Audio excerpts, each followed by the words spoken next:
ஐயா சிவாய நம்ம சொல்லுங்க. ஐயா சிவாய நமக. ம். இந்த காட்டு மரத்துல தான் கல்லெறிப்படுன்னு சொல்லுவாங்க. அந்த சரி. மாதிரி வந்து பாத்தீங்கன்னா, ம். அண்ணாமலை கட்சி ஆரம்பிக்கிறேன்னு சொன்னதுமே ம். வலைநகரவாசிகள்லாம் வச்சு இஷ்டத்துக்கு பேசுறாங்க. அது என்னன்னு தெரியல. வரதராஜன் ஒரு பக்கம் அடிக்கிறாரு, ம். தமிழிசை அம்மா ஒரு பக்கம் அடிக்குது, கல்யாணராம் ஒரு பக்கம் அடிக்கிறாரு. என்ன இதெல்லாம் என்ன நடந்துட்டு இருக்கு? என்ன சொல்றாங்க? எல்லாம் எதிர்ப்பு தான் தெரிவிக்கிறாங்க. ஊழல் பண்ணிட்டாரு, அதை பண்ணிட்டாரு, இது பண்றது. ஆட்சியில இருந்தா ஊழல் பண்றதுக்கு. ஐயா காமராஜரையே குறை சொன்னானுங்க. காமராஜரே சுவிஸ் பேங்க்ல அள்ளி வச்சுட்டாரு, அப்படி வச்சுட்டாருன்னானுங்க. ம். அன்னைக்கு இருந்த காலம் வலைதளங்கள் கிடையாது. வெறும் ம். பேப்பர் மட்டும்தான். ஊடகங்கள் கூட கிடையாது. ஆமா. அப்பவே மூளை முடுக்கெல்லாம் கொண்டு சேர்த்து இந்த காமராஜரை தோக்கடிச்சிட்டானுங்க. எப்படி? ம். அன்னைக்கு அண்ணா காமராஜர் சொத்து சேர்த்துட்டாரு, ஊழல் பண்ணிட்டாரு, சுவிஸ் பேங்க்ல அக்கௌண்ட் வச்சுட்டாரு அப்படின்னு சொல்லி எப்படி அன்னைக்கு வலைதளங்கள் இல்லாத காலங்கள். அது வெறும் பேப்பர் கூட கிடைக்காது. எங்கேயா டீ கடையில் ஒரு பேப்பர் இருக்கும் ஒரு ஊர்ல. ம். அந்த காலத்திலேயே மூளை முடுக்கெல்லாம் கொண்டு சேர்த்துட்டான் காமராஜர் ஊழல் பண்ணிட்டாருன்னு. அப்போ இன்னைக்கு வலைதளங்கள் இவ்வளவு இருக்கு. அப்போ அண்ணாமலை பேரை கெடுக்கிறதுக்கு வந்து ரொம்ப காலம் தேவையில்லை. ஒரு ஒரு சொடக்கடிக்கிற இடத்த கெடுத்துருவானுங்க. அதனால இங்க பாருங்க, உண்மையான பிஜேபி தொண்டர்கள், உண்மையான நல்ல மனிதர்கள் அண்ணாமலை பின்னாடி தான் இருக்காங்க. புரியுதுங்களா? இவங்க சரி. பொறாம, இவங்களுக்கு என்ன அண்ணாமலை மேல பொறாம, அண்ணாமலையோட வளர்ச்சி பிடிக்கல. ம். ரெண்டாவது, இப்ப என் பகவானே சொல்றான், உய் கொண்ட சான்றோர் உடம்புருக்கும் தேட்டையெல்லாம் நொய் கொண்ட நீசன் நோக பறித்தானேன்னா. அதாவது கஷ்டப்பட்டு ஏழை எளிய பாட்டாளி மக்கள் உழைக்கிற வருமானத்தை இந்த படுபாவிகள் வரிங்கிற பேர்ல அப்படியே ஸ்டாப் போட்டு உறிஞ்சிருவானுங்களாம் இந்த அரசியல்வாதிகள். பண்றானா இல்லையா? எதுக்கு எடுத்தாலும் வரி. இட்லி தின்னா வரி போடுறான். என்னையா கொடுமையோ? மன்னராட்சி இப்படியா இருந்தது? மாத்திரைக்கு வரி, மருந்துக்கு வரி, உயிர் காக்கிற மருந்துக்கு வரிங்க. எதுக்கே வரி போடுற? மருந்து இலவசமா கொடுத்து தொலை. வரி. நான் என்ன கேக்குறேன், கல்வி மருத்துவம் ரெண்டையும் எந்த நாடு இலவசமா கொடுக்குதோ அந்த நாட்டுல தான் மக்கள் நல்லா இருப்பான். அந்த நாட்டுல தற்கொலை இருக்காது, மக்கள் கடன்ல இருக்க மாட்டான். இங்க அப்படி இருக்குதா? மோடி வந்து வெளிநாட்டுக்கு அப்படியே ஏத்துறாராம், அப்படியே பேர் வாங்குறான். ஐயா நான் என்ன கேக்குறேன், உன் மக்கள் உன் பிள்ளைக்கு பட்டினியில கிடக்கான், உன் பிள்ளைக்கு பட்டினியில செத்துட்டு கிடக்கான், உனக்கு அடுத்தவன் பிள்ளை கேக்குதா? அப்படிங்கிற மாதிரி இப்ப பேச தோணுது. நானும் மோடிக்கெல்லாம் ரொம்ப ஆதரவு பேசணும் தான். எனக்கு ரொம்ப வயிற்றுச்சலா இருக்கு. காரணம் என்ன கேளுங்க, இன்னைக்கு சராசரி ஒரு ஏழை எளிய நடுத்தர மக்கள் குடும்பத்தை எடுத்துக்கோங்க. எங்க பார்த்தாலும் ஆபரேஷன். சாதாரண வயிற்று வலின்னு போனா அங்க ஆபரேஷன். நேர பிளேட எடுத்து கையில கொடுத்துட்டான், ஆபரேஷன் பண்ண விட்டுறான். என்ன பிரச்சனை? எதுக்கு? அப்போ இவனுக்கு கேட்டா 5 லட்சம் நாங்க அப்படியே ஆயுஷ்மான் பாரத்ங்கிறான். அந்த காரை கொண்டு கொடுத்தா வாங்கவே மாட்டேங்கிறான். எத்தனை ஆஸ்பத்திரி நானும் கொண்டு அலைஞ்சிருக்கேன் தெரியுமா? நான் மட்டும் இல்ல, எத்தனை ஏழை எளிய மக்கள் அலைஞ்சிருக்காங்க தெரியுமா? ஆயுஷ்மான் பாரத்தை கொடுத்தா 5 ரூபா மாத்திரை தருவானா மெடிக்கல்ல? அந்த தமிழிசைட்டு போய் கேளுங்க. அது அந்த அந்த அந்த காப்பீடு அட்டையை கொண்டு ஏதோ ஒரு ஆஸ்பத்திரியில எங்கேயோ பார்க்க முடியுமா அப்படின்னு தான் சொல்றான். கொண்டு போனா எந்த மருத்துவமனை எடுத்துக்கிறான் சொல்லுங்க? ஒருத்தனுக்கு அட்டாக் வந்துருச்சுன்னு வச்சுக்கோங்க, அட்டாக்னு சொல்லிட்டா வரும், திடீர்னு தான் வரும். இந்த அட்டையை கொண்டு கொடுத்தா வாங்குவானா? தனியார் ஆஸ்பத்திரி வாங்க மாட்டான், பணத்தை கட்டுமா. ஏன்னா அதுக்கு அதை காப்பீட்டுல பதிவு பண்ணி அந்த பணம் வர்றதுக்கு, அதை ப்ராசஸ் முடியறதுக்கு நாள் ஆகும். அது வரைக்கும் உயிரோடு இருப்பானா? அப்புறம் இவனுக்கு என்ன மக்களை எப்படி ஏமாத்தானுக்கு பாருங்க. இதான் அண்ணாமலை, இதனாலதான் அண்ணாமலை வெளியில வந்தாரு. அண்ணாமலை கட்சி ஆரம்பிச்சு இவனுடைய வண்டவாளத்து தண்டவாளத்தை ஏத்துவாரு பாருங்க, கண்டிப்பா ஏத்துவாரு. அதனால நான் பாருங்க, இங்க நான்லாம் மோடி எல்லாம் பரமாத்மா ரேஞ்சில பேசினேன். ஐயோ அவதாரங்க ஐயா, அப்படி வந்தோடனே ஊழலை ஒழிச்சிருவாரு ஐயோ அப்படி இப்படின்னு. பாருங்க, திமுக கூட நல்ல நட்புறவுல இருக்காரு. 13-14 வருஷம் ஆகுது ஆட்சிக்கு வந்து. இன்னும் ஊழலை ஒழிக்கிறாராம். இன்னும் ஊழலை ஒழிச்சு அப்படியே மக்களை காப்பாத்துறாராம். அதனால விடுங்க ஐயா, வயிற்றுச்சலா இருக்கு. அதனால உண்மையான தொண்டர்கள் எல்லாம் அண்ணாமலை பின்னாடி வந்துட்டான். இன்னைக்கு அண்ணாமலை உழைப்பை உறிஞ்சிட்டான். சாமியை சொன்னார்ல, உய் கொண்ட சான்றோர் உடம்புருகும் தேட்டையெல்லாம் நொய் கொண்ட நீசன் நோக்க பறிச்சிருவான். அண்ணாமலையோட உண்மையான உழைப்பெல்லாம் உறிஞ்சிட்டான். பிஜேபியில உறிஞ்சி குடிச்சிட்டானுங்க. அண்ணாமலைக்கு கூலி கொடுக்கல. யாருக்கு கொடுத்துருக்கான் கூலி? யாருக்கு? கட்சிக்கு வேலை செய்யாதவங்க, திமுகவுக்கு ஜாலரா அடிச்சவங்களுக்கு எல்லாம் பெரிய பதவி, ஆளுநர் பதவி, இன்னும் சொல்ல வேண்டாம், இன்னும் உயரிய பதவியெல்லாம் கொடுத்துருக்காங்க. அப்போ உண்மையா விளைஞ்சவனுக்கு பதவியே பொறுப்பே கொடுக்கல. அண்ணாமலை உழைப்பை உறிஞ்சி துப்பிட்டானுங்க. காரி தூன்னு வெளியே தோத்துவாத்திட்டான். அதனால விடுங்க. இங்க பாருங்க, அண்ணன் மடமை தகங்களி கூற எந்நேரமும் பிச்சை இடுவார் எளியோருக்குங்க. என் மன்னோடைய என்னுடைய மூவேந்தர்கள் சேர சோழ பாண்டியர்கள் ஆட்சியில அண்ணன் மடம் ஏங்க உணவு இலவசங்க. உங்களுக்கு பசிச்சுதான் நீ கவலைப்படாத, அண்ணன் மடம் இருக்கும், போய் சாப்பிட்டுக்கலாம். உங்களுக்கு தங்குறதுக்கு இடம் இல்லையா? சத்திரங்கள் இருக்கும், தங்கிக்கலாம். ஆனா இங்க இருக்குதா சொல்லுங்க? இருக்குதா? ஏழை பாலிகள் ஒரு வீடு கடன்கிற பேங்க்ல லோனை போட்டு வீடை கட்டிட்டு அந்த பேங்க்ல லோனை கட்ட முடியாம லோன் ரோட்டோட திரியிறான். குடியிருக்க வீடு இருக்காயா? ஏழை எளிய நடத்துற மக்களுக்கு குடியிருக்க வீடு இல்ல. கேட்டா நாங்க வளர்ச்சி அப்படியே நாங்க கிழிச்சிட்டோம், அப்படியே தொங்க விட்டுட்டோம். அடே என்னடா கிழிச்சிங்க? என் மன்னராட்சி இப்படியா இருந்தது? என் சேர சோழ பாண்டியர்கள் ஆட்சியில் எப்படி இருந்ததா? இந்த பாரத தேசம் எப்படி இருந்தது நான் சொல்றேன் பாருங்க. புன்னை மலர்காவில் பொறிவண்டியல் பாட அன்ன மதுகுதி தாராடும் சோலைகளும் கண்ணல் கதலி கரும்பு பலாச்சோலையும் எந்நேரமும் பெருகி இலங்கி நிற்கும் சோலைகளும் எங்கெங்கும் நாதம் இடுகின்ற பேரொழியும் பொங்கு கதிரோன் பூமேல் குடை நிறைய நந்தா வனம் பூத்து நகரி மனம் வீச செந்தா மறை பூத்து சிலம்பு மனம் வீச அரகரா வென்று அபயம் விடுமொழியும் சிவசிவா வென்று துதிக்கின்ற பேரொழியும் மடியில் பணம் போட்டு மார்குத்தும் பேரொழியும் முடியும் மடிமுல்லா முதல்வனை போற்றலியும் முத்தாலே பாண்டி முதல் மடவார் ஆடொலியும் மத்தாலே மோறு மடமடந்த பேரொழியும் சமுத்திரத்து முத்து தான் கரையில் சேருவதும் குபத்திரலாய் பெண்கள் குறவை இடுமொழியும் சங்கீத மேளம் தானோதும் ஆலயமும் மங்கள கீதம் வகுக்கின்ற ஆலயமும் காரண வேத கல்வி மொழி ஆலயமும் வாரணத்தின் மீதே வருபோனி ஆரமும் கூரையிலே முத்து கொலை சாய்க்கும் கண்ணல்களும் பாதையிலே பார்ப்போருக்கு பைம்பொன் அளிப்போருங்க. பாதையில் ரோட்ல போற கூட தங்கத்தை தானமா கொடுப்பானா, அவ்வளவு செழிப்பா இருந்துச்சு அந்த நாடு. தங்கத்தை தானமா கொடுத்துருக்கானா. பாதையிலே பார்ப்போருக்கு பைம்பொன் அளிப்பாரும் அன்ன மடம் வைத்த ஆலயங்கள் அன்ன மடம் வைத்த அகங்களி கூட என்னென்ன பிச்சை இடிவாரியில் இருக்குங்க. அப்போ இப்படி இருந்ததா என்னுடைய தேசம் இன்னைக்கு இருக்குதா சொல்லுங்க? சுடுகாடு ஆக்கி வச்சிருக்கான். நீ எவன் பாருங்க எல்லாம் யாரும் எடுங்க, எவன் கடன் இல்லாம இருக்கான்? அரசாங்கமே கடனுங்கிறான். பொதுமக்கள் ஒவ்வொருத்தையும் ஏழையில் நடத்துற மக்கள் ஆஸ்பத்திரி செலவு, வீட்டு கடன், கல்வி கடன், பால் கடன், பயிர் கடன், அந்த கடன் இந்த கடன் வாங்கி அவ்வளவு வரையும் கடன்ல இருந்து என் பிள்ளைகள் கஷ்டப்பட்டு இருக்கான். ஆனா என் மன்னராட்சி அப்படி இருந்ததா? எவனுமே கடன்ல இல்ல. சொல்றான் பாருங்க, 12 ஆண்டு பரிவாய் இறை இருத்தல் 12 ஆண்டு பொறுத்து இறை தரேன்பா. இறைனா வரி. நீ வரியே கட்டலாம் உனக்கு முடியலையா விட்டுருப்பா, நான் பாத்துக்கிறேன், உனக்கு என்ன கஷ்டமா நான் தரேன்னு மண்ணன் கொடுத்துருக்கான். இந்த கும்பல் கொடுப்பானா? வரி கேட்கறல்ல, வரி எல்லாத்துக்கும் வாங்குறல்ல. என் கடன்ல இருக்கவனுக்கு அவன் கடன் தள்ளுபடி பண்ணி ஏன் பண்ண மாட்டேங்கிற? என் விவசாய கடன் முழுசா தள்ளுபடி பண்ணியா? அதோடு எத்தனை மக்கள் இன்னைக்கு கல்வி கடன் வாங்கி வச்சிருக்கேன் பிள்ளைங்க, அதை தள்ளுபடி பண்ணு. எத்தனை நோய் நொடியில் எத்தனை பிள்ளைங்க ஆஸ்பத்திரி கடன் காட்சி வாங்கி வச்சிருக்க, அதை தள்ளுபடி பண்ணி. வீட்டு கடன் எவ்வளவு வாங்கி வச்சு இன்னைக்கு தொங்குற நிலைமையில அவன் தெரிஞ்சிட்டு இருக்கான். அதெல்லாம் அந்த தள்ளுபடி பண்ணி அந்த பிள்ளைல காப்பாத்து. ஒன்னும் செய்ய மாட்டானுங்க. கேட்டா அப்படியே நாங்க அப்படியே கிழிச்சிருவோம் தள்ளிடுவோம், நாங்க அப்படியே உலகம் ஃபுல்லா பேராயிட்டு. என்னத்த உலகம் ஃபுல்லா பேர என்ன? ஊர் மெச்சி வீடு பட்டினின்னு சொல்லுவாங்க, அந்த கதை தான் இருக்குது. ஊர் மெச்சிது ஒண்ணு, ஆனா வீடு பட்டினியா இருக்கு. வெளியில வந்து ஐயோ அவனுக்கு அவன் அப்படி இருக்கான் அப்படி இருக்கான், வீட்டுக்குள்ள குளிக்க கஞ்சி இல்லை, அந்த நிலைமை தான் இருக்குது மக்களுக்கு. இவனுக்கு எல்லாம் பீத்திக்கிறான் வளர்ச்சி. நாங்க வந்தா இப்படி பண்ணிடுவோம், ஊழலை ஒழிச்சிட்டோம் கிழிச்சிட்டோம். என்னத்தை கிழிச்சிட்ட? தற்கொலை நடக்காம இருக்குதா? கடன் தொழில எத்தனை பேர் தற்கொலை பண்றான்? அந்த பாவம் உங்களை தாண்டா சேரும். மண்டலத்தோர் செய்த பாவம் மன்னனை சேரும், திண்டிர மன்னன் செய்த பாவம் மக்களை சேருங்க. அந்த படுபாய்களும் சேரும், மோடி வரைக்கும் சேருங்க. ஆட்சியாளர்கள் தான் சேரும். மோடி விஜய் யாரும் தப்ப முடியாது, ஸ்டாலின் யாரும் தப்ப முடியாது, ஆண்டவர்கள். இந்த ஆட்சியாளர்கள் எவனும் தப்ப முடியாதுங்க. இந்த பாவம்லாம் உங்களுக்கு பிடிக்கும். நான் சொல்ல இது சத்திய வார்த்தை. அதனால இங்க பாருங்க, கல்வி மருத்துவம் இந்த ரெண்டையும் இலவசமா கொடுக்காத நாடு அந்த மக்கள் நல்லா இருக்க மாட்டான். ஏன்னா மன்னராட்சியில அன்ன மடமை தகவல் என்னென்னு தர்மம் சாப்பாடு இலவசமா கொடுத்துருக்கான். காரண வேத கல்வி மொழி ஆலயங்க, கல்வி இலவசம் மன்னராட்சியில, மருத்துவம் இலவசம். இந்த 3 இலவசமா கொடுக்கணும். கொடுத்தா அந்த நாடு உருப்படும். இருக்குதா சொல்லுங்க? இங்க இருக்குதா? மோடி வந்தோடனே அப்படியே நான்லாம் மோடி வந்து எங்க ஐயா மோடி பரமாத்மா ஐயோ தெய்வம் இறங்கி வந்துட்டுலாம் பேசினேன் ஒரு நேரத்துல. இன்னைக்கு அதே நாக்கு மாத்தி போச்சு. என்ன காரணம்? பிடிக்கல, வெறுத்து போச்சு. உண்மையான அண்ணாமலை மாதிரி உழைப்பாளிகளுக்கு ஒரு மந்திரி பதவி கொடுக்க மாட்டேங்கிறீங்க. ஒரு வேலை செய்யாத எல்முருகனுக்கு 2 தடவை அமைச்சர் பதவி, நான் தமிழிசைக்கு 2 மாநில கவர்னர் கொடுத்தீங்க, நான் இலக்கணேசன் கொடுத்தீங்க. ஏன் இன்னும் நயினாருக்கு வேற கொடுக்க போற பரிசீலனை பண்றாங்க எப்படி? ஏன்னா ஒரு 3 நேரம் தமிழ்நாட்டில் ஆட்சியை பிடிச்சி வச்சுட்டாரு பிஜேபிக்கு. அப்ப நான் என்ன கேட்கிறேன், உண்மையா உழைச்சவனுக்கு நீ கூலிய கொடுக்கலையே, அப்புறம் எப்படியா பிஜேபி தொண்டர்கள் பிஜேபியில இருப்பான்? திரும்பி போனவெல்லாம் அண்ணாமலை கிட்ட போனவெல்லாம் திரும்பி வருவானா? யாரு பேசுறா? அம்மா பேசுது தமிழிசை.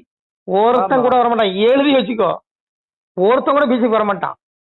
நாங்கெல்லாம் எத்தனை வருஷம் கத்துனோம், கத்தி தொண்டை தண்ணி வத்தி அடை வாங்கி உத வாங்கி எவ்வளவு அறுப்பு வாங்கணும்.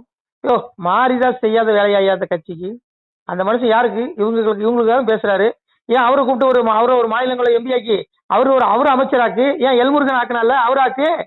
ஏன் அவர் செய்யாத உழைப்பையா எல்முருகன் செஞ்சுட்டாரு? சொல்லு. இன்னொரு எந்த மனுஷன் உனக்கு தான் கத்திட்டு இருக்காரு?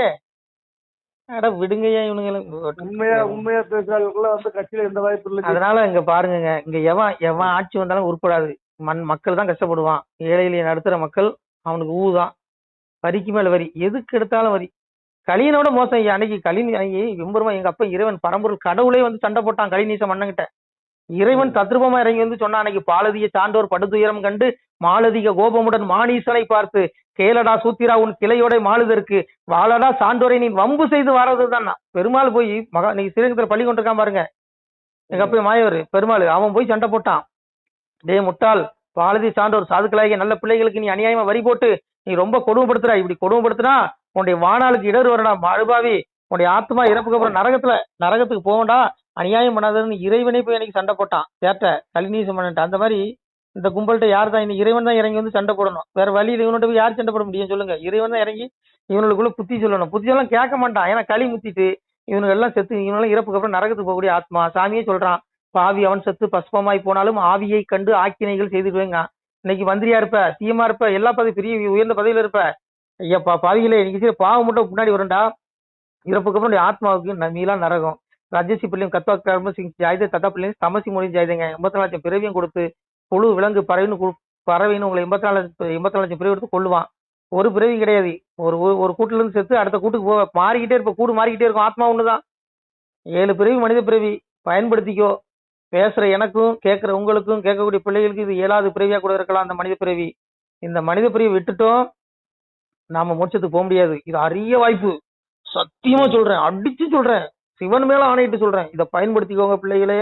இதை நம்ம தவற விட்டுட்டோம் மோட்சம் நமக்கு கிட்டாது. மோட்சத்துக்கு போலன்னா 84 லட்சம் பிறவி கிடைக்கும். அது மட்டும் இல்லாம கோரமான நரகங்கள் கிடைக்கும். பாவம் பண்ண ஆத்மாவுக்கு மன்னிப்பு கிடைக்காது. இந்த ஊழல்வாதி பயில்களுக்கெல்லாம் கோரமான நரகம். மீண்டும் 84 லட்சம் பிறவி. எஜந்தே சாத்விக அஜரசாட்சி ராஜசா பிரேத பூத கணாம்சனி எஜந்தே தாமச ஜனண்டா தமகுண்டு இந்த துஷ்ட பயில்களுக்கு அவ்வளவு கொடுக்குறான் சாமி. அதனால 7 பிறப்பு தான் மனித பிறப்பு. இப்ப பேசக்கூடிய எனக்கும் கேட்கக்கூடிய உங்களுக்கும் 7வது பிறவியா கூட இருக்கலாம். இதை பயன்படுத்திக்குவோம். அப்பா சிவனை மனசுல தேடுங்க. உங்க பாவம் எல்லாத்தையும் மன்னிப்பான், மோட்சத்தை கொடுப்பான். சாமியை சொல்றான், சர்வதர்மான் பரித்தியஜ்ய மாமேகம் சரணம் ரஜா அகம்துவா சர்வ பாபேபியம் ஓசி சியாமே சூசகண்டா. முடிஞ்சு போச்சு. உன்னுடைய பாவங்களை மன்னிக்கிற அதிகாரம் எனக்கு மட்டும்தான் இருக்குது. சிவன் சாமி சொல்றான், சிவனுக்கு மட்டும்தான் இருக்குது. நானே உனக்கு மோட்சம் அளிக்க வல்லவன், என்னை தேடிக்கோங்கிறான். கோயில போய் உருண்டு கும்பிடாண்டான், புரண்டு கும்பிடாண்டான், கொடிமரத்துல அப்படியே சுத்தி வர வேண்டாம். மனசுல அப்பாவை நினைச்சிக்கோ. சிவன் சொல்றான், சாமியே சொல்றான், ஆடு கிடாய் கோழி பன்றி ஆயனுக்கு வேண்டாங்கான் மேலதாளம் குறவை தோணி வேண்டாம்கான் ஈசனுக்கு ஒரு அன்பு மலரெடுத்து அனுதினமும் பூசை செய்வாய் நடு தீர்ப்பு நான் கேட்க நாளெடுத்து வருகுதடா. சாமி சொல்றான், என் பிள்ளைகளே எனக்கு ஆடு கிடாய் கோழி பன்றி அறுத்து பலியிட வேண்டாம், எனக்கு தேவையில்லை. எனக்கு பூ கொழுந்துப்பு மஞ்சனை மாலை குப்பையுடன் சந்தனமும் விழுந்து நமஸ்காரம் முதல் வேண்டாம் என்று சொல்லிடுதோ. சிவன் சொல்றான், எனக்கு கொழுந்துப்பு மஞ்சனை மேல வேண்டாம், சந்தனம் வேண்டாம், எனக்கு இதெல்லாம் குப்பை, என் மேல என்னுடைய திருமேனியை கெடுக்காதீங்க. அப்பாவிட்ட உன் இதயத்துல இருக்க அன்பு, செடியில பூக்குற அந்த பூ, அந்த குப்பை எனக்கு வேண்டாம், அந்த குப்பை எனக்கு தேவையில்லடா. உன் இதயத்துல இருக்க ஒரு அன்பு மலர் எடுத்து அனுதினமும் பூசை செய்வாய். உன்னுடைய இதயத்துல இருக்க அன்பு அப்பாவுக்கு தான். உன்னுடைய பாவத்தை மன்னிச்சு உன் மோட்சத்தை கொடுக்குறேங்கிறான். அதை விட்டுட்டு இந்த அரசியல்வாதி பயிலுக அவன் நாம வாழ்க, தளபதி நாம வாழ்க, அவன் நாம வாழ்க, இவன் நாம வாழ்கன்னு மனச பயிலுக மலஞ்சல மூண்டுட்டு பேண்டு திரிய பயிலுக நாமத்தை சொன்னீங்கன்னா அட பாவிகளே நீங்கள் அழிந்து நாசமா போய்விடுவீர்கள். நான் சொல்லல, சிவன் சொல்றான். அரகரா என்ற சொல்லை கரையேரா பாவி நீசன் அறியவும் மாட்டானல்லோ சிவனே ஐயா. சிவசிவா என்ற சொல்லு அவகட நீசருக்கு தெரியவும் மாட்டாதல்லோ சிவனே. மகாவிஷ்ணு சிவட்ட ஒரு சிவனே கலியுகத்துல ஒண்ணு அறநாமம் சொல்லணும், இல்ல சிவநாமம் சொல்லணும். 2 நாமத்தை சொன்னாதான் கரையேற முடியும். அதாவது பிறப்புங்கிற இந்த சுழற்சி, இந்த துன்பத்துல இருந்து கரையேற முடியும். ஆனால் பாவிகள் வாயில இந்த நாமம் வராதுன்னு சொன்னா சாமி. இன்னைக்கு பாருங்க, விஜய் நாமம் வாழ்கங்க. ஐயோ விஜய் என்னையா மனுஷையா, ஒரு மலஞ்சலம் கழிக்கிற ஒரு உடம்பு. அது சாதாரண புழுக்கூடு. நம்மளுடைய உடம்பு என்னது? இது புழுக்கூடு, உடம்பு கிடையாது. புழுக்களை கூட்டுலதான் அந்த புனிதமான திவ்ய தேஜஸான ஒளிமையான ஆத்மா சிறைப்பட்டு இருக்கு. இந்த ஆத்ம விடுதலை வேணா விஜய் கொடுக்க முடியுமா? நீ விஜய் நாம வாழ்கன்னு சொல்லி விஜய் கொடுப்பாரா? இல்ல ஸ்டாலின் நாம வாழ்கன்னு சொல்லி ஸ்டாலின் கொடுப்பாரா? எப்படி கொடுப்பாரு? பெரியார் நாம வாழ்கன்னு கொடுப்பாரா? யார் யார் கொடுக்க முடியும்? உன் பாவத்தை இறைவன் ஒருவனாலதான் என் மன்னிக்க முடியும். போற்றுதலுக்குரியவன் பூஜைக்கு உரிய இறைவன் ஒருத்த மட்டும்தான், என் மனுஷன் கிடையாது. ஆனா அந்த மனிதர்கள் குணங்களில் வயப்பட்டு ரஜஸ் தமஸ் சாவிய சத்துவம் பதிவாரத 3 குணங்களில் வயப்பட்டு மோக வலையில சிக்கி இந்த மனிதர்கள் நாமத்தை தன்னுடைய தேவைக்காக புகழுக்காக ஒருத்தனை பிடிக்குதுங்கிறக்காக அவன் நாமத்தை மனுஷனோட நாமத்தை சொல்லிட்டு இருக்கான். இதெல்லாம் எங்கேயா போய் உருப்படும் சொல்லுங்க? இது அன்னைக்கு இரணியனுடைய நாமத்தை சொன்னதுனாலதான் அவ்வளவு பிரச்சனையே. இரணியன் தன்னை கடவுள்னு சொன்னான். அந்த மாதிரி இந்த பயிலுக்கு ஆட்சியாளர்கள் தன்னுடைய நாமத்தை வாழ்கன்னு சொல்லணும்னு நினைக்கிறான். எப்படி சொல்லுங்க? தயவுசெய்து யாரும் மோடி மோடி மோடின்னு சொல்லாதுங்க. ஓம் நமசிவாயின்னு சொல்லுங்க, மோட்சம் கிடைக்கும். மோடிங்கிறது சொல்றாரு, உங்களுக்கு பாவம் தான் கிடைக்கும். அது மாதிரி விஜய் தளபதி தளபதி அப்படின்னு சொல்லாதீங்க, பெரிய பாவம் தான் வந்து சேரும். ஓம் நமோ நாராயணன்னு சொல்லு, இல்ல நமசிவான்னு சொல்லு, புண்ணியம். அது ஸ்டாலின் வாழ்க, உதயநிதி வாழ்கங்க. ஐயோ என்னையா இது கொடுமை. உன் பெத்த அப்பா அம்மா வாழ்கன்னு சொல்லு, அவங்க பாதம் போட்டின்னு சொல்லு, உனக்கு புண்ணியம் கிடைக்கும். இப்படி யாரும் என்னையா கொடுமை. சாமி அதான் சொன்னான், கலியுகத்துல இப்படிதான் நடக்கும்னா. திருத்தத்துடனே சிவத்தை தேடார்கள், கருத்துடனே பிச்சை எது போடாமல் பேய்க்கு கொடுத்திடுவார், அச்சமுடன் தண்டம் அதற்கிடுவார், உண்டாக்கி வைத்த சிவ உட்பொருளை தேடாது கண்டதெல்லாம் தெய்வம் என கையெடுப்பார். அடுத்த வரையும் சொல்லக்கூடாது, சாமி சொல்லியிருக்கான். அப்போ இவன் கண்டதெல்லாம் சாமின்னு கையெடுக்கிறான். இவன் எப்படியா உருப்படுவாங்க சொல்லுங்க? அதனால நான் என்ன பாருங்க, மனுஷ பிள்ளைகளை விடுங்க, நமக்கு அரசியலே வேண்டாம். தயவு செய்து புரிஞ்சுக்கங்க, அரசியல் எந்த அரசியல்வாதியும் உங்களை காப்பாற்ற முடியாது. இங்க எவனுமே திவ்ய புருஷர்கள் கிடையாது, இவர்கள் யாருமே பரமாத்மாக்கள் கிடையாது, எல்லாம் மலஞ்சலம் கழிக்கக்கூடியவர்கள், விரைவில் அழிந்து விடுவார்கள். இவர்களுக்கு நாள் கொடுக்கப்பட்டிருக்கு. எல்லா மனுஷனுக்குமே பூமியில பிறக்கும் போதே சுவாமி எழுதுறான், அவன் சாதுர்வர்ணியம் மாயா சிஸ்டம் கொடுக்கறவன் விபாசக என்ன சொல்றான், கர்மத்தின் அடிப்படையில் நான் மனிதர்களை தோற்றுவிக்கிறேன், உயிரினங்கள் படைக்கிறேங்க. அப்போ கர்மான என்ன, முன் ஜென்மத்தில் என்னென்ன தான தர்மங்கள் புண்ணியங்கள் செஞ்சானோ, பாவ வினைகள் செஞ்சானோ அதற்குண்டான கர்ம வினை தண்டனை அனுபவிப்பதற்காகவும் புண்ணிய பலன் அனுபவிக்கிறவங்க இந்த உடல் எடுத்து வரான். இன்னைக்கு ஆள்ற பாக்கியம் இவங்களுக்கு கிடைச்சிருக்குன்னா யாருக்கு, இவன் போன கோயில சிவன் கோயில கூட்டி போயிருப்பான், புல்லு வெட்டிருப்பான், சிவன் கோயில கழுவி விட்டுருப்பான், பூசை பண்ணியிருப்பான். இந்த மாதிரி புண்ணிய காரியங்கள் செய்ததுனால இவருக்கு ஆள்ற பாக்கியம். ஆனா இப்ப செய்யறதெல்லாம் பாவ மூட்டை. இனி நரக குழியில கொண்டு தள்ளிடுவான். மீண்டும் பிறவி புழு விலங்கு பிறவி 50,00,000 பிறவி இவங்களுக்கு கொடுக்க போறான். அது சத்திய வார்த்தை நடக்கும், எழுதி வச்சுக்கோ. அப்ப சாமி என்ன சொல்றான், ஒவ்வொரு ஜீவாத்மாவுக்கும் நாள் கொடுக்கப்பட்டிருக்கு. அவனவன் கர்ம வினை முடிந்த பிறகு ஒரு சொடக்கடிக்கிற நேரத்தில் இந்த உயிர் இந்த உடல்ல இருக்காது, சாமி எவன் கூட்டு போயிருவான். அப்போ இந்த பிரபஞ்சத்துல இருக்க ஜீவராசிகளுக்கு இப்ப என்ன எடுத்துக்கோங்க, எப்ப என்னோட கணக்கு முடியும்னு தெரியாது. இந்த நிலைமையில வாழ்ந்துட்டு இருக்கோம். அப்ப எப்பெல்லாம் அழைப்பு வரும். இப்ப நம்ம விஜய் நாம வாழ்கன்னு சொல்லிட்டா விஜய் நம்மளை காப்பாற்ற போறாரா சொல்லுங்க? விஜய் உங்களுக்கு மோட்சம் கொடுத்துருவாரா சொல்லுங்க? அண்ணாமலை கூட எடுத்துடுங்க, அண்ணாமலை நாம வாழ்கன்னு சொன்னா கூட அண்ணாமலை உங்களுக்கு மோட்சத்தை கொடுத்துருவாரா சொல்லுங்க? முடியாது. மோடி நாம சொல்லுங்கன்னா அப்போ நாம பார்க்க வேண்டிய சிவம் மட்டும் தான் பார்க்கணும், சவத்தை பார்க்காதீங்க, சிவத்தை பாருங்க. இதெல்லாம் சவம், அழியக்கூடியவர்கள்.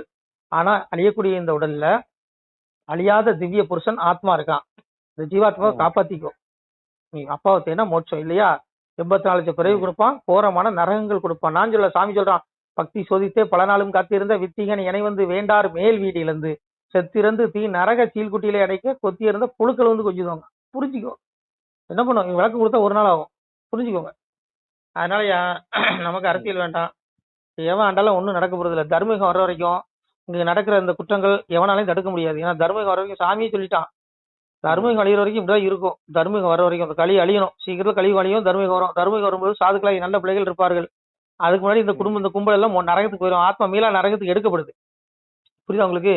இவன் நினைக்கிறான் செத்துக்கு அப்புறம் எல்லாம் முடிஞ்சிருந்தா, பாவிகளா, செத்துக்கு அப்புறம் தாண்டா உண்மையான வாழ்க்கை இருக்கு, மறுமை. செத்துக்கு அப்புறம் உடைய ஜீவாத்மா சிவ வீட்டுக்கு போனா மோட்சம், ஐயோ விடுதலை. நரக வீட்டுக்கு போனா துன்பம், மீண்டும் பிறவி உள்ள வந்துருவ, பிறப்புங்கிற சுழற்சி சிக்கிக்கிட்டே இருப்ப. பூனையில இருக்கிற ஆத்மா தான் மனுஷன்ல இருக்கு, யானையில இருக்க ஆத்மா தான் மனுஷன்ல இருக்கு, விருட்சம் ஒரு புல் பூண்டு விருட்சங்கள்ல இருக்க ஆத்மா தான் மனிதனுக்குள்ள இருக்கு. அப்போ ஆத்மா ஒண்ணுதான், எல்லாருக்குள்ள ஒரே ஆத்மா தான் இருக்குது. இந்த ஆத்மா கூடு மாறுது, அவ்வளவுதான். நீ செய்யற தான திரும்பத்துக்கு உனக்கு பிறப்பு மோட்சம் எல்லாம் அமையுது. அதனால தேடிக்கோங்க. அதுக்கு மேல நான் எதையும் சொல்ல விரும்பல. இந்த மனுஷ பிள்ளைகளை சொல்லி பின்னாடி போய் அழிஞ்சிடாதீங்க. இவன் எவனும் பரமாத்மா கிடையாது. இவன் எல்லாம் அவன் சுக போகத்துக்கு ஜாலியா என்ஜாய் பண்ணுவான். அப்படியே அவங்களுக்கு முன்னாடி கான்வாய் பின்னாடி கான்வாய், 1000 துப்பாக்கி இந்த காவலர்கள் அவங்க வராங்கன்னா பப்ளிக்க ஒரு ரோட்டையை அடைச்சிடுவான், மக்கள் அப்படியே காக்க போடுவான் வெயில்ல, ஆம்புலன்ஸ் கூட வழி விட மாட்டானுங்க. இந்த லட்சணத்தெல்லாம் இருக்குது. அப்புறம் இவனுக்கு எப்படியா மக்களுக்கு நல்லது செய்வான் சொல்லுங்க? இவன் எப்படி மக்கள் நல்லது செய்வான் இந்த கும்பல்லாம் சொல்லுங்க? இவனுக்கு என்ன சேர சொல்ல பாண்டியர்களா சொல்லுங்க? அன்னைக்கு ஒரு புறாவுக்கு என் மண்ணன் ஒரு புறாவுக்காக தன்னுடைய தொடைக்கறியா அறுத்து கொடுத்தான். விஜய் கொடுப்பாரா, ஸ்டாலின் கொடுப்பாரா, மோடி கொடுப்பாரா சொல்லுங்க? என்ன சொல்றான், வாடி வந்த பட்சினுக்கு வாளால் அவன் உடம்பை தேடி வந்த வேடனுக்கு தொடை அறிந்து ஈந்தவன்கான், 6ல் ஒரு கடமை அவன் வேண்டிட்டானவே மாறியவன் புவியோர் மனதில் கவையில் இல்லைங்க. கோவில் சிவ ஆலயங்கள் குளங்கூபம் வாவிகளும் செய்வி அனுதினமும் செய்வானே தான தர்மம். மன்னன் அப்படி செஞ்சிருக்கான். கோவில் சிவாலயம் கொண்டு வாடி வந்த பட்சினுக்கு வாளால் அவன் உடம்பை, இப்படி ஒரு வேடன் அம்பு விடுறான். புறாவானது சிவி சக்கரவர்த்தியுடைய மன்னன் சோழ மன்னன் முன்னாடி வந்து விழுகுது. என் மன்னனுக்கும் வேடனுக்கும் சண்டை வருது. எனக்கு புறா கறி கேட்கறான். புறா தான் வேணாங்கிறான். இல்ல அந்த புறா கறி என்னுடைய தொடை மாமிஸ்தா இருந்து வாங்கிக்கணும்னு சொல்லி தன்னுடைய தொடை கறியை வாழை எடுத்து அறுத்து அப்படியே தராசட்டு வச்சு கொடுத்தான் என் மன்னன். இன்னைக்கு கொடுப்பானா, இன்னைக்கு ஆட்சியாளர் கொடுப்பானா? புறாவை வறுத்து தின்றுவான். இவனுக்கு ஐயா மக்களுக்கு நல்லது பண்ண போறான் சொல்லுங்க? சொல்லுங்க. இவனுக்கெல்லாம் மக்களுக்கு நல்லது பண்ண போறான். இவனை மன்ன சேர சொல்ல பாண்டியர்களா இவர்கள்? ஆனா விடுங்க, ஏன் இவங்கெல்லாம் பத்தி பேசுறீங்களோ? பாவ மூட்டை சமந்துட்டு இருக்கான், நரகத்துக்கு போடி ஆத்மா அந்த கும்பல்லாம். அவன் எதுக்கு பிறந்தோனே தெரியாம வாழ்ந்துட்டு இருக்கான். அடே முட்டாள்களே, 6 பிறவி அறியே உன்னை நினையாமல் தோறுமிக பேசி தொழாத பேர் ஆனாலும் 7ஆம் பிறவியில் எல்லளவு நினைத்தாலும் வாரி அனைத்து வைகுண்டம் ஈவோனேங்க. எங்க அப்பா கருணை கடலு. இப்போ எனக்கு உனக்கும் 7வது பிறவியா கூட இருக்கலாம். அவங்களுக்கும் இன்னைக்கு கேட்கக்கூடிய பிள்ளைகளுக்கு 7வது பிறவியா இருக்கலாம். 6 பிறவியில பகவானை கண்டபடி கூட நம்ம திட்டிருக்கலாம். இப்போ 7வது பிறவி. இதுல அப்பாவை கடுகளவு எள்ளளவு நினைச்சா கூட என் மகனே வானு கட்டி பிடிச்சி நம்முடைய ஆத்மாவுக்கு மோட்சத்தை கொடுத்துறான் இறப்புக்கு அப்புறம். விடுதலை. இந்த கும்பலுக்கு புரியுமா? இவனுக்கு என்ன நினைக்கிறான், செத்துக்கு அப்புறம் எல்லாம் முடிஞ்சிருது, அதனால இருக்கிற வரைக்கும் ஆட்டம் போடணும்னு நினைக்கிறான். அடே முட்டாள், உடல் தாண்டா அழியுது, உன் ஆத்மா அழியாதுடே. நித்திர பாவம் உன் கர்மா பின்னாடி தொடரண்டா. இஷ்டம் இஷ்டம் இஷ்டம் திரிவிதம் கர்ம வந்துட்டே இருக்கு, தொடரும். நீ தப்பவே முடியாதுங்க. எப்படி தப்புவான்? சாமி அதான் சொன்னான். பாக்கியம் கொடுப்போம் நாமும் பலனுடன் வாழுவோர்க்கு நோக்கிய கருணையுண்டாம் நோயிலாதிருந்து வாழ்வார் தாக்கிய வாசகத்தின் தன்மை நம்புவோர்க்கு வாக்கிய வைகுண்ட வீடு வந்தவர் வாழ்வார் தான் வேண்டாம். நம்ம வீடு எங்க இருக்கு? நம்முடைய ஆத்ம வீடு வைகுண்டத்துல இருக்கு, இங்க கிடையாது. இது மலஜலம் கழிக்கிற உடம்பு, இது பூமி கர்மவினை. சொல்லுங்க, காமம் கோபம் பேராசை இந்த 3 நரகத்தின் நுழைவாயில், இந்த 3 இங்க இருக்குது. அந்த உலகத்துல எதுவும் கிடையாது. ஆத்மா அங்க போகணும்யா. இங்க நிலைக்க முடியாதுயா. எப்ப வேணாலும் அந்த கூட்டுல இருந்து ஆவி போவையா. அந்த ஆவிக்கு அங்க நரகம் இருக்குயா. மோட்சத்துக்கு உள்ள நரகம் தான். 84 லட்சம் பிறவி கிடைக்கும், மனுஷ பிறவி கிடைக்காது. புரிஞ்சுக்கோ. இன்னைக்கு கசாப்பு கடையில் தொங்குற ஆடு யாரு? போன பிறகு நம்மளை போல என்னை போல மனுஷனா பிறந்தவன் தான் அங்க தொங்கிட்டு இருக்கான். 1 கிலோ கொழுப்பு கறியா கொடுன்னு கேட்டு வாங்குறவன் யாரு? என்னை போல பாவிகள், என்னை போல மனிதர்கள் அங்க தொங்கிட்டு இருக்கான். பகவான் அடையாத ஆத்மா அது. புரியுதா உங்களுக்கு? 84 லட்சம் பிறகு கிடைக்கும். இந்த ஆட்டை கொண்டுருவோம், அந்த ஆத்மா எடுத்து புழுவுல போவோம், கோழியில போவோம், பன்னியில போவோம், நாயில போவோம். 84 லட்சம் பிறவி. அதுக்கு அப்புறம் தான் மறுபடியும் மனித பிறவி கொடுப்பான் இறைவன். மறுபடியும் நீ தேடணும். தேடுனா மோட்சம், தேடலையா மறுபடியும் பிறவிக்குள்ளாவ. சுழற்சி, பிறப்புக்கிற சுழற்சியில இந்த ஆத்மா சிக்கிக்கிட்டே இருக்கு. எத்தனை யுகம் இந்த ஆத்மா பிறந்துகிட்டே இருக்கு. இப்ப நாளா இன்னும் மனிதனா பிறகு உங்ககிட்ட அழுதுட்டு இருக்கேன்னா என்ன காரணம்? நான் இன்னும் உய்வடையில. நானும் யுகம் பிறந்து இந்த ஆத்மா போயிட்டே இருக்கு, இன்னும் மோட்சத்துக்கு போல. எங்க அப்பா அடையல. எங்க அப்பா அடைச்சா விடுதலை. ஐயோ, அந்த விடுதலைக்கு, அந்த ஆனந்தத்துக்கு எல்லையே இல்லை. முகத்திற்கு முகம் கொண்டு காண்கின்ற மூடர்கள் அகத்திற்கு கண் கொண்டு காண்பதே ஆனந்தம். ஐயோ, கொட்டி கிடக்கியா. தன்னை அறிந்ததுண்டால் தலைவனி நீ அறிவாய் மகனே, என்னை அறிந்தவருக்கு ஈசன் வழி சொல்லுகிறேன். கண்ணாலே மனக்கண்ணாலே காணும் அப்பா வழியதுதான். மண்ணில் மூவாசை உங்களுக்கு மாற்றானா இருக்குதடா. என்னை கண்ணாலே கண்டதுண்டால் களி தீரும் என் மகனேங்கிறான். பெண்ணு பொண்ணு மண்ணு இந்த 3 ஆசையை விட்டுன்னு வச்சுக்கோ. உன்னுடைய பார்வையை உனக்குள்ள செலுத்தினா ஐயோ அப்பா சிவனுடைய திருநடனத்தை காணலாம், ஆத்மாவை அறியலாம், ஆத்மா இறப்புக்கு அப்புறம் மோட்ச விடுதலைக்கு போகக்கூடிய நம்ம இப்பவே உணர்ந்துடலாம், அந்த பேரானந்தத்தை அனுபவிக்கலாம். முக்குணங்கள் மூவாசை மாற்றானே இருக்குங்கிறான். பெண்ணு பொண்ணு மண்ணு இந்த 3 மாயை, இந்த 3ஐயும் கடக்கணும். அததான் சொன்னான், காம கடல் கடந்து கரையேறி போவதற்கே ஓம கனல் வளர்த்தி உள்ளிருப்பது எக்காலம் உதய சுடர்முண்டில் உள்வீட்டிலே கொளுத்தி இதய திருநடை இனி காணுவதை காணலாம். பேசினா பேசிட்டே இருக்கலாம் விடிய. சரி, அப்புறம் பேசுவோம். நமச்சிவாய திருச்சிட்டோம்ல. அதனால இங்க எவனுமே திவ்ய புருஷர்கள் கிடையாது, இவனுக்கு எவனுமே பரமாத்மா கிடையாது. அவனவன் கர்மவினின்படி இறைவன் அவனுக்கு ஆள்ற பாக்கியத்தை கொடுத்துருக்கான். கொஞ்ச நாள் தான், இதுக்கு நிரந்தரம் கிடையாது. புரியுதா உங்களுக்கு? அதனால நிலையற்ற இந்த மலஞ்சம் கழிக்கிற மனிதர்கள் நம்பதை விட நிலையான அப்பன் சிவனை தேடுங்க. சிவத்தை தேடி மோட்சத்துக்கு வழியை தேடுங்க பிள்ளைகளை, மோட்சத்தை தேடுங்க. அன்னைக்கு சூரனுக்கே என் பெருமா எங்க அப்பன் முருகன் புத்தி சொன்னான், தீர்ச்சையுடன் புத்தி செவ்வை நேரிட்டு ஒரு மோட்சமது தேட முடுக்கமதை விட்டு விடணும். சூரனுக்கே சொன்ன புத்தி பிள்ளை, சூரனுக்கே மோட்சத்தை தான் போதிக்கிறான் முருக பெருமா. இறப்பதறியாமல் எரிய மிக கண்டாய்வி உற்போசிக்க சென்ற வெட்டியில் இறந்தார் போல் தம்பி தமையன் சந்ததிகள் மந்திரிமார் மும்பிலுள்ள சூரர் முடுக்கமதை கண்டாவி நம்பி பதமறந்து நாம் பெரிதனவே கெம்பினான் சூரன் கெட்டனர்கா நம்மனை. சூரனுக்கு சொல்றான், முருகன் சொல்றான் சூரனுக்கு புத்திய, சூரபத்மா, அதாவது விட்டில் பூச்சியானது எரியும் நெருப்பை தனக்குள்ள உணவு என்று எண்ணி நினைத்து அதுவே தன்னைத்தானே உட்புகுந்து நெருப்புக்குள்ள பூந்து அழிச்சுக்குது. அது போல ஏன் முட்டாளே, உன்னை இறைவன் கொடுத்த சிவன் கொடுத்த வரம் இருக்குது, நம்மளை எவனையும் அழிக்க முடியாதுங்கிற ஆணவத்தில் ஆனத முட்டாளே, இறப்புக்கு அப்புறம் மோட்சம் போன வேண்டிய ஆத்மா இல்லைன்னா 84 லட்சம் பிறவி கொடுப்பான், நீ உய்வடைய முடியாது. பிறப்புங்கிற சக்கரத்துல சுரண்டு நீ துன்பப்படுவடாங்கிறான் முருகப்புறம். எங்க அப்பா முருகன் சூரனுக்கு சொன்ன புத்தி இன்னைக்கு இந்த ஆட்சியாளர்களுக்கு நான் சொல்றேன், என் மூலமா முருகன் சொல்றான். கேட்டானுங்கன்னா இவன் தப்பிச்சான், இவனுக்கு எவனும் திவ்ய புருஷர்கள் கிடையாது. ஐயோ, இவனுடைய ஆத்மா நரகத்துல என்ன பாடுபடும் தெரியுமா? ஐயோ, கோரமான நரகம்னா அவ்வளவு தண்டனையா, அவ்வளவு ஆக்கினை இருக்கு ஆத்மாவுக்கு. உடல் கிடையாது, பாவி அவன் செத்து பஸ்பமாய் போனாலும் ஆவியை கண்டு ஆக்கினைகள் செய்து பகவான் சொல்றான். இந்த ஆவிக்கிற ஆத்மாவுக்கு தான் ஆக்கின. உடல் எரிச்சிருவான், 1000 கோடி உடல் பிடிச்சிருப்பான், சந்தன கட்டையில எரிப்பான், உடல் எரிஞ்சிரும். ஆத்மா எரியுமா? எரியாது, தீர்ப்புக்கு போவோம். இவனோட துடிப்பான். அங்க வந்து நான் சிஎம் சொல்ல முடியுமா? என் கான்வாய் எங்க நீ கேட்க முடியுமா? சொல்லுங்க. அங்க வந்து நான் பிஎம் சொல்ல முடியுமா? என்னுடைய அந்த எஸ்பிஜி பாதுகாப்பு எங்க நீ எமன் கிட்ட சொல்ல முடியுமா? சொல்லுங்க. ஐயோ, உடலுக்கு தாயா இந்த பாதுகாப்பு, ஆத்மாவையா பாதுகாக்க முடியும்? ஆத்மாவை காப்பாத்திக்கோங்க. நீ உலகத்தை முழுசு சம்பாதிச்சாலும் உன் ஆத்மாவை நீ வீணடித்தால் அது உனக்கு எந்த பிரயோஜனமும் இல்லை. நமக்கு அரிய வாய்ப்பு இந்த மனித பிறப்பு, அரிய வாய்ப்பு. இந்த பைத்தியக்காரன் சொல்றதை நம்புங்க, இந்த பிச்சைக்காரன் சொல்றதை நம்புங்க. சத்திய வார்த்தை இது, எனக்காக நான் சொல்லல. எல்லா ஆத்மாவும் உய்வடையணும், மோட்சத்தை அடையணும், அப்பா பதத்தை அடையணுங்கிறதுக்காக நான் சொல்றேன். சத்திய வார்த்தையா. அதனால அந்த பைத்தியக்காரன் ஏதோ அழுறான் புலம்புறான்னு சொல்லாதீங்க. சத்திய வார்த்தை இது, எனக்காக நான் பேசல. நான் அன்னைக்கு நாளைக்கு நான் போயிடுவேன் எங்க அப்பாட்ட. எல்லாரும் வரணும். தான் பெற்ற இன்பம் பெருக வையகம். நான் ஒன்றும் பெரிய திவ்ய புருஷன் கிடையாது. எங்க அப்பாவுடைய அந்த ஞானத்தை நான் போதிக்கிறேன், அவ்வளவுதான். நமச்சிவாய திருச்சிட்டம்பலம் தில்லையம்பலம் பொன்னம்பலம். சிவாய நம. திருச்சிட்டம்பலம் தில்லையம்பலம் பொன்னம்பலம். சிவாய நம. உறவுகளே, சிவ அன்பர்களே, தற்போது தாங்கள் இந்த வீடியோவில் பார்க்கக்கூடிய இடத்துல ஒரு சிவாலய திருப்பணி ஒன்று நடந்து கொண்டிருக்கிறது. இந்த இடத்துல பார்த்தீங்கன்னா முன்பு ஒரு காலத்தில் வந்து ஒரு சிவாலயம் இருந்திருக்குது. அதாவது இந்த ஏரியா வந்து இப்போ வந்து ஒரு தென்னை மரங்கள் பனை மரங்கள் சூழ்ந்த காடாக இருக்கிறது. முன்பொரு காலத்தில் இங்கே ஒரு ஊர் இருந்ததாக சொல்கிறாங்க. ஆனால் இப்போது சுற்று வட்டாரத்தில் 5 கிலோமீட்டர் சுற்றுலாவில் ஊரே கிடையாது, காடு. இப்போ இந்த இடத்துல ஒரு சிவாலயம் வந்து அமையிருக்கிறது. இந்த சிவாலயத்தில் வந்து இருந்த அந்த சாமியுடைய திருமேனியை வந்து எடுத்து வச்சிட்டோம். திருப்பணி முடிஞ்சதுக்கப்புறம் பிரதிஷ்டை பண்ண இருக்கிற உறவுகளே, தற்போது இந்த வீடியோ பார்க்கக்கூடிய உறவுகள் தங்களால் முடிந்தால் ஒரு சின்ன உதவி செஞ்சு கொடுங்க. எங்கள் இடத்துல பொருளாதாரம் இல்லை, அதனால் பார்த்திங்கன்னா அந்த வேலையெல்லாம் அப்படியே நின்று போச்சு. பாருங்கள், இந்த அப்படியே பாதியிலே நிற்கிது இந்த சிவாலய திருப்பணி வந்து. பக்த கோடிகள், அன்பு உள்ளங்கள், தயவுசெய்து நீங்கள் உதவி செய்ய விருப்பமுள்ள உறவுகள் உதவுங்க. உங்களுக்கு கோடி புண்ணியம் கிடைக்கும். இந்த சாமியோடைய அருள் அனுகிரகம் உங்களுக்கு கண்டிப்பாக கிடைக்கும். இது வந்து ஒரு புகழ்பெற்ற சிவாலயம்னு கூட சொல்லலாம். சாமியோட திருமேனியை எடுத்து வச்சிட்டோம். இந்த இடத்துல பார்த்திங்கன்னா ஒரு வாசி தண்டம் இருக்குது. அந்த காலத்தில் ஒரு முனிவர் யாரோ தவம் செஞ்சுருக்காங்க. அவங்களுடைய வாசி தண்டம் அவர் திருக்கரங்களால் எழுதின ஓலைச்சுவடி கூட இன்றும் இருக்குது, இன்னும் பாதுகாக்கப்பட்டு வருது. அது கோயில் திருப்பணி முடிஞ்சதுமே அதையும் நாங்கள் அந்த வழிபாட்டுக்கு வச்சுடுவோம். இந்த சிவாலய திருப்பணி வந்து சாமி திருநாமம் வந்து முக்தீஸ்வரர் அப்படிங்கிற திருநாமத்தில் வழங்குறாரு. நெல்லை மாவட்டம் நாங்குநேரி தாலுகாவில் இந்த சிவாலயம் அமைய இருக்கிறது உறவுகளே. இந்த வீடியோ பார்க்கக்கூடியவங்க ஒரு 2 பேருக்காவது கொஞ்சம் ஷேர் பண்ணுங்கள். இந்த வீடியோ பார்க்கக்கூடிய யாராவது ஒரு சின்ன உதவி செஞ்சால் இந்த ஆலய திருப்பணி வந்து கண்டிப்பாக நாங்கள் வெற்றிகரமாக முடிச்சுடுவோம். பாருங்கள், அந்த வேலை எல்லாமே அப்படியே நிற்கிது. கல்லெல்லாம் இறக்கி போட்டிருக்கோம். இன்னும் நிறைய கற்கள் தேவைப்படுது. சுவாமியோடைய அந்த திருக்கோபுரம் பார்த்திங்கன்னா லிங்க வடிவிலே அமைக்க இருக்கிறோம். உதவுங்கள் உறவுகளே. உங்களுக்கு அப்பா சிவபெருமானுடைய அருள் நிச்சயம் கிடைக்கும்.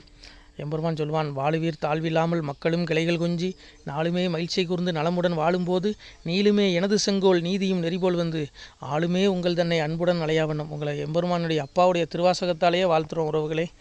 ஆணுடன் பெண்ணும் பெற்று அதிகமாய் செல்வமாகி தானுடன் நினைவுமுற்று தர்மமும் நெறியும் கற்று வேணும்னில் காலமெல்லாம் வெள்ளியருடனே வாழ்ந்து போனுதல் கமலநாதன் பொற்பதம் பெற்று வாழ்வீர்.